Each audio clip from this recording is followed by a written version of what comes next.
Hello women's, welcome to my channel, अपना career official YouTube channel. Women's के लिए मध्य प्रदेश में आंगनबाड़ी कार्यकर्ता एंड सहायिका के पोस्ट के लिए वैकेंसी आउट की गई है, जिसका डिटेल हम यहाँ पर जानने वाले हैं। सो 19 जून से इसके जो है नोटिफिकेशन आउट कर दिए गए हैं। अभी आपके पास में जुलाई तक का टाइम है, आप इसके लिए आवेदन कर सकते हैं। पूरा डिटेल यहाँ पर हम जानेंगे, कैसे आप इसके लिए आवेदन कर सकते हैं और क्या इसके लिए एलिजिबिलिटी क्राइटेरिया है, पूरा डिटेल यहाँ पर जानेंगे। सो वुमेंस के लिए काफ़ी अच्छी अपॉर्चुनिटी है। पहले यहाँ पर देख लीजिए, आप टोटल वैकेंसी आप देख सकते हैं। As you can see 17,477 post है एंड 2,027 पोस्ट के लिए वैकेंसी है, जो कि आंगनबाड़ी कार्यकर्ता एंड सहायिका के लिए जो ये है वैकेंसी निकाली गई है, जिसके लिए जो है केवल आपको 12th पास मांगा गया है। सो 12th पास महिलाएं इसके लिए आवेदन कर सकती हैं, मेल कैंडिडेट इसके लिए आवेदन नहीं कर सकते हैं, याद रखिए। अब इसके लिए आपको अप्लाई करने के लिए कुछ जो है नोटिफिकेशन देख लेते हैं यहाँ पर। As you can see, womens जो भी अप्लाई कर रही हैं, ऑफिशियल ये लिंक है, इस लिंक पे जाकर आपको अप्लाई कैसे करना है बता देती हूँ मैं। आगे दिया हुआ है, पूरा वीडियो देखिएगा एंड तक। आपको अप्लाई कैसे करना है, समग्र आईडी आपको कहाँ पर लगाना है एंड क्या क्या इसके लिए रिक्वायर्ड डॉक्यूमेंट लगने हैं। सो पूरा डिटेल देखकर आप इसके लिए फॉर्म कैसे भरना है, वो सारी चीज़ें यहाँ पर आप देख सकती हैं। अच्छा, इसके लिए एक चीज़ मैं इंपॉर्टेंट चीज़ यहाँ पर बता दूँ, जिस भी ग्राम से, जिस भी क्षेत्र से आप अप्लाई कर रही हैं, वहाँ का आपको मूल निवासी होना ज़रूरी है, तो वही लोग अप्लाई करिए, वरना आपका फॉर्म जो है रिजेक्ट हो सकता है। इसलिए वुमेन्स जो भी अप्लाई कर रही हैं, अपना ग्राम, अपना क्षेत्र, अपना वार्ड चेक कर लें। आप जिस वार्ड के अंतर्गत आते हैं ना, उसी वार्ड के अंतर जो है आप इसके लिए आवेदन कर सकते हैं। यहाँ पर क्लियर दिया हुआ है, एज यू कैन सी। अब जो भी महिलाएं इसके लिए आवेदन कर रही हैं, आपके पास में 12वीं पास होना चाहिए। एज आपका 18 साल से लेकर 35 साल तक की महिलाएं इसके लिए आवेदन कर सकती हैं। बट आपका जो डेट काउंट होने वाला है 1/1/2025 से काउंट होगा, तो जो भी वुमेन्स अप्लाई कर रही है ना, ध्यान रखिए इस चीज़ को। एंड इसके अलावा और क्या इंपॉर्टेंट डेट है, आईडी मैंने आपको बता दी, हेल्पलाइन नंबर वगैरह दिया हुआ है। And as you can see, यहाँ पर मैं आपको एक चीज़ क्लियर कर देती हूँ।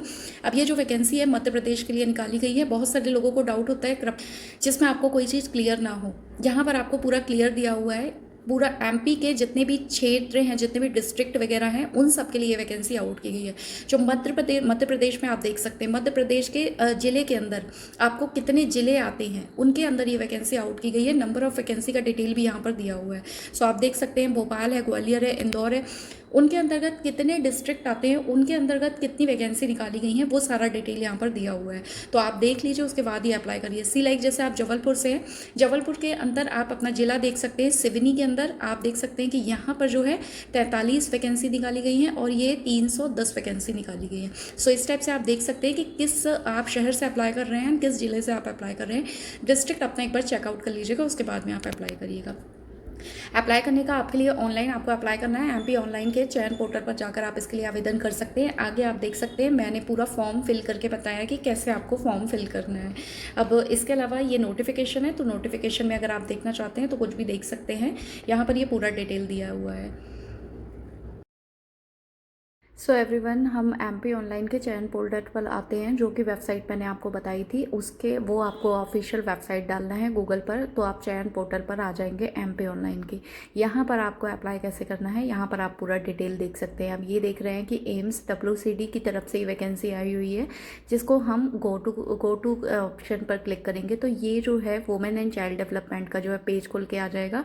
यहाँ पे आपको पहला पेज मिल जाएगा, आंगनबाड़ी कार्यकर्ता एंड सहायिका के पद के लिए जो भर्ती प्रक्रिया है, इस पे आपको क्लिक करना है। जब आप क्लिक करेंगे तो इस टाइप का ये पूरा ऑफिशियल पेज चयन पोर्टल का खुल के मिल जाएगा, जहाँ पर आप फॉर्म को कैसे फिल करना है।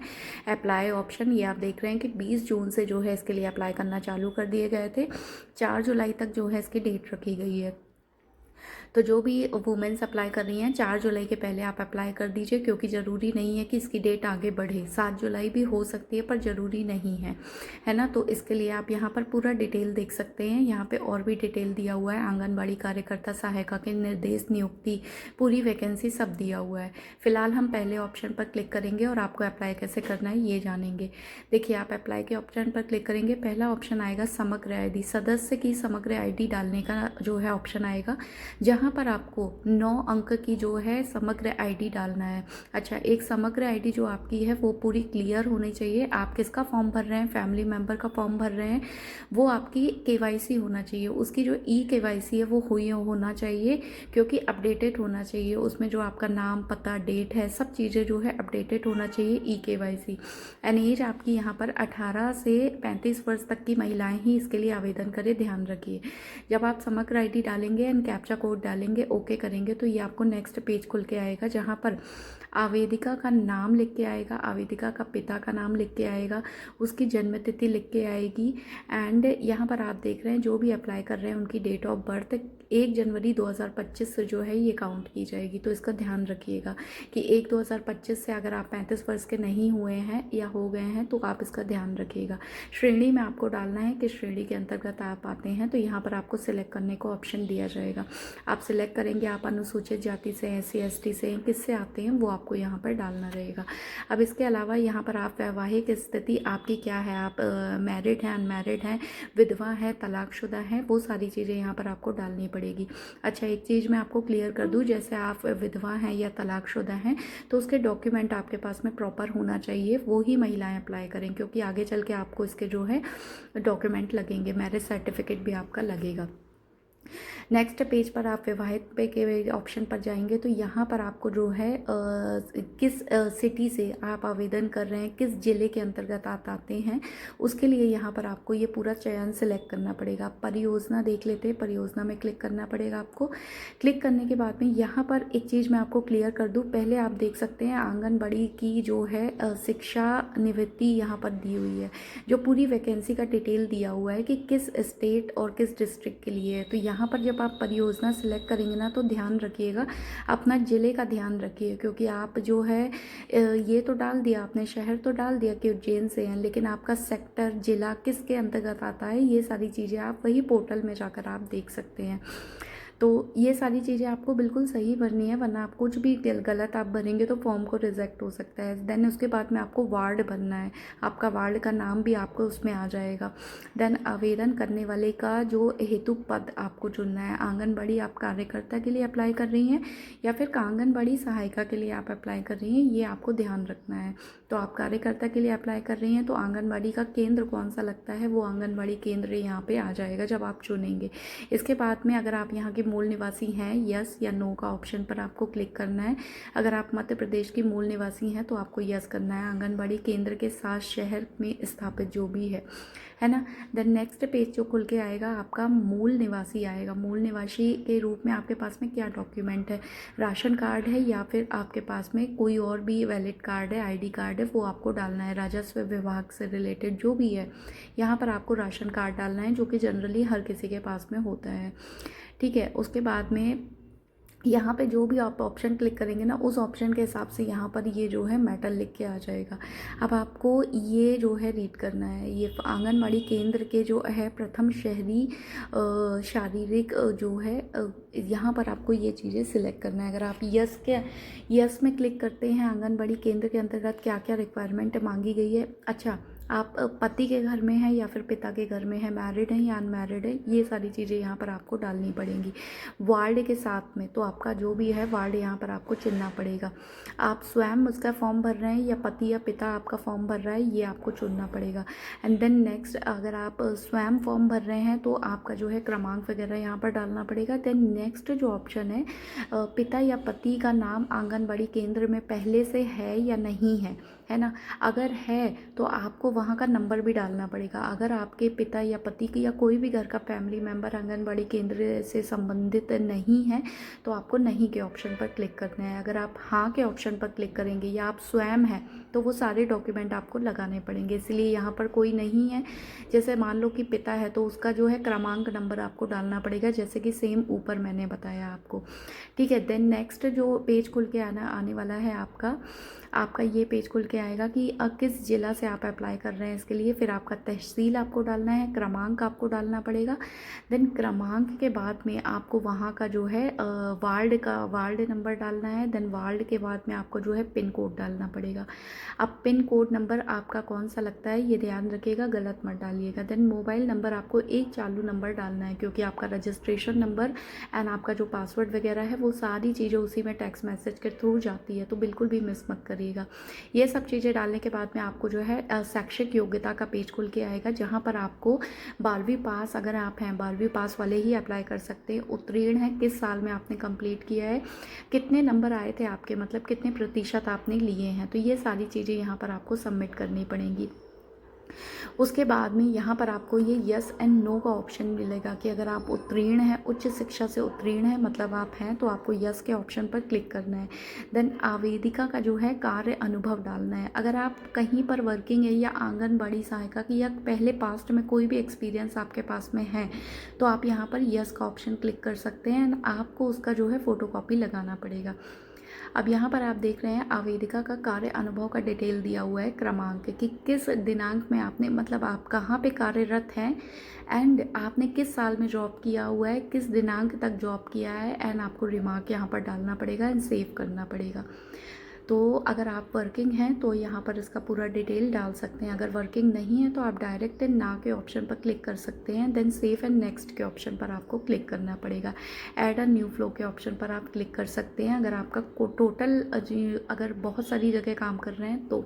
देन नेक्स्ट जो है सहायक सहायिका के लिए जो आवेदन पत्र यहाँ पर दिया हुआ है, आपको जो है अपनी विवाहित स्थिति चुननी पड़ेगी। आप ध्यान रखिएगा कि अगर आप तलाकशुदा हैं तो उसके पूरे डॉक्यूमेंट आपको लगाने पड़ेंगे।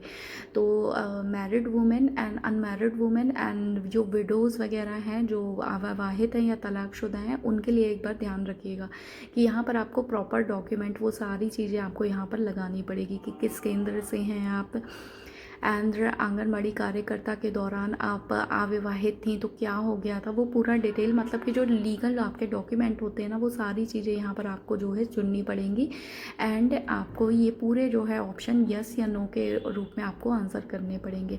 देन आपको ये कैप्चा फिल करना है, कैप्चा को ऐड करना है, यस के ऑप्शन पर क्लिक करके आपको आगे चुने के ऑप्शन पर क्लिक करना है। अब नेक्स्ट जो लास्ट स्टेप आता है आपका डॉक्यूमेंट वेरिफिकेशन का आता है। आपको डॉक्यूमेंट अपलोड करने का ऑप्शन आता है। सबसे पहला जो ऑप्शन आता है आवेदिका का फ़ोटो। अब यहाँ पर आप देख रहे हैं कि आपकी जो फ़ोटो है जेपीजी फॉर्मेट में 200 से 300 के जो है उस पे फॉर्मेट में होनी चाहिए। ये चीज़ आप ध्यान रखिएगा, जेपीजी फॉर्मेट होना चाहिए या तो आपका पीडीएफ फॉर्मेट में होना चाहिए डॉक्यूमेंट जो होते हैं। चूज़ फाइल के ऑप्शन पर आप क्लिक करेंगे तो यहाँ पर आप अपना फ़ोटो अपलोड कर सकते हैं एंड अपलोड कर सकते हैं। देन मूल निवासी से संबंधित जानकारी आपको जो है फिल करनी पड़ेगी, जो कि आपकी जेपीजी फॉर्मेट में होना चाहिए या फिर आपका पीडीएफ फॉर्मेट में होना चाहिए, उसको आपको अपलोड करना है। देन नेक्स्ट जो आपका लगना है लीगल डॉक्यूमेंट, आपके 12th की मार्कशीट आपको अपलोड करनी है।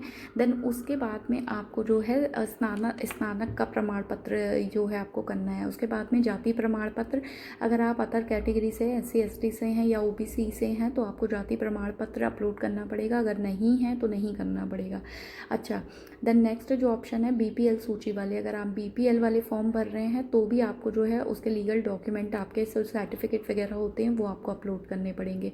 देन इसके अलावा अगर आप विधवा हैं या तलाकशुदा हैं तो भी आपको इसका प्रमाण पत्र, यहाँ पे मैंने पहले भी बताया था आपको कि आपको आगे चल के इसके डॉक्यूमेंट लगाने पड़ेंगे अगर आपने यस किया है। माता के मृत्यु प्रमाण पत्र की छाया संलग्न आपको यहाँ पर लगाना पड़ेगा। तो ये चीज़ आप ध्यान रखिएगा। आवेदिका की माता सेवारत के दौरान मृत्यु होने की परियोजना के द्वारा जाति प्रमाण पत्र संलग्न की आपके पास, अगर आपके साथ में ऐसा हुआ है और आपने ऑप्शन पर क्लिक किया है तो ये भी ऑप्शन का आपको डॉक्यूमेंट यहाँ पर लगाना पड़ेगा। देन लास्ट जो आपका है कार्यरत, मतलब कि अगर आपने वर्किंग है कहीं पर, जो मैंने आपको बताया कि अगर आपने यस किया है तो उसके प्रॉपर आपको डॉक्यूमेंट यहाँ पर लगाने पड़ेंगे।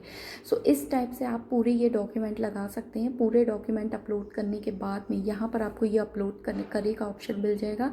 ये सारे डॉक्यूमेंट आपके प्रॉपर वे पर जो है अपलोड होना चाहिए, इसलिए पहले से आप इसकी स्कैन कॉपी रख लेना। अब आवेदक शुल्क आप देख सकते हैं, पहले ही मैंने आपको PDF में बताया था 100 रुपये जो है इसका शुल्क लगने वाला है। अब इसमें 18 रुपये जो है GST है, इसलिए 118 रुपये दिखा रहा है। वो करने के बाद में आपको आवेदन करें के ऑप्शन पर क्लिक करना है। देन नेक्स्ट के ऑप्शन पर आप क्लिक करेंगे तो ऑफिशियल पेज पर आप आ जाएंगे। ऑफिशियल पेज पर जब आप आएंगे ना तो आपको ये प्रिंट आउट का जो है ऑप्शन मिल जाएगा। आप अप्लाई पे आप इसमें क्लिक करेंगे ना, आपको प्रिंट आउट ज़रूर से लेना है। तो यहाँ पर जो आपकी समग्र ID थी, सॉरी रजिस्ट्रेशन जो आपको क्रमांक मिला हुआ है या रजिस्ट्रेशन नंबर मिला हुआ है, वो रजिस्ट्रेशन नंबर आपको डालना है, आपकी डेट ऑफ बर्थ डालनी है एंड कैप्चा को जो है दिया हुआ है एंटर आंसर के ऑप्शन पर क्लिक करेंगे। आगे बढ़ेंगे ना तो आपने जो फॉर्म भरा हुआ है उस फॉर्म का प्रिंट आउट आपको मिल जाएगा। देन इसके अलावा जैसे आपका कि मान लो आपने जो आपका है फ़ीस जो है पे मतलब जो आपका फ़ीस है वो पेमेंट नहीं हुआ है। एक बार मैं आपको बता देती हूँ, जब आप फॉर्म भर देंगे ना तो जैसे आपका फ़ीस का भुगतान नहीं हुआ है तो इस टाइप से आपके फॉर्म पे लिख कर आएगा भुगतान नहीं।